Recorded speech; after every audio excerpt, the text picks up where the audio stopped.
In this episode of Detailing Guru, I will show you 5 no-goes in polishing.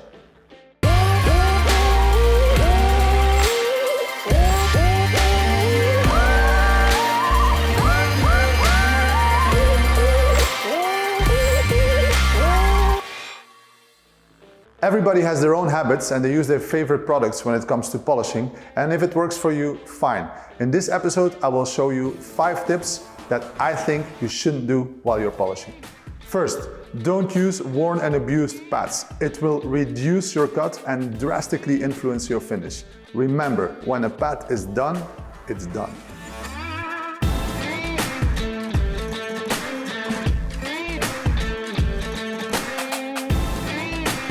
Second, there are plenty of machines, polishes and pads available on the market. And if they work for you or a certain combination works for you, fine. But there is no need to have a dozen of each on your shelf when you don't know how they work. So don't be a jack of all trades and a master of none. Choose your detailing weapons wisely.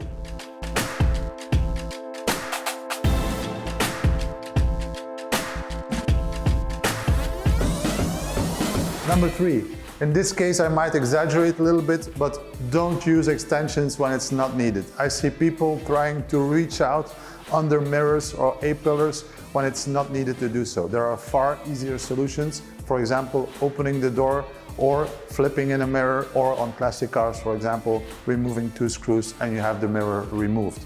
Also for the door handles, sometimes it's just 1 screw to remove the door handle, so you don't need any micro polisher to go under it and chase your own defects afterwards. So think simple and think the easiest solution first instead of using these long extensions.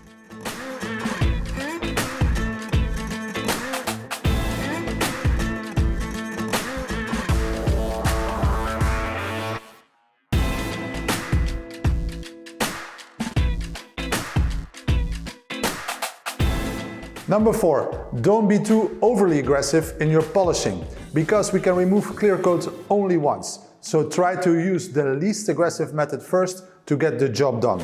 For example, twisted wool pads and even bigger ones than this are for me a no-go on modern automotive paint, because they take off clear coat at a very high rate. So be mindful and be careful.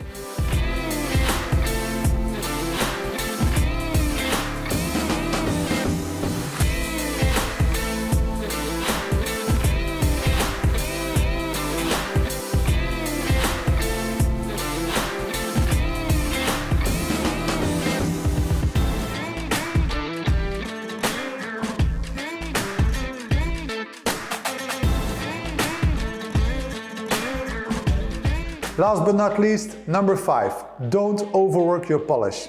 In many videos I see people working 3, 4, 5 minutes in their cutting stage, and there is no need to do that. The longer you work, the more negative effect it might have or will have on your pad and paint. So try to reduce your cutting time and you might be surprised of the end result.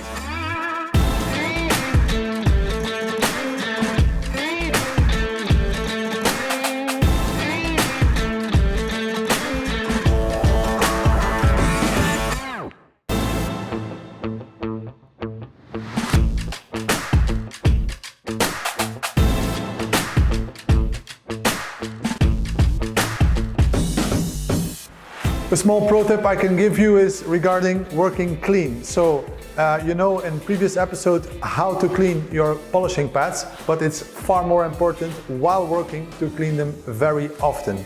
Also use plenty of them, more than you're used to, and you will be surprised by the cutting power and your end result. I hope you liked this episode. There are far more than 5 no-goes in polishing. If you think you have some more, write them down below in the comments. Hope to see you in the next episode. I'm out. Ciao.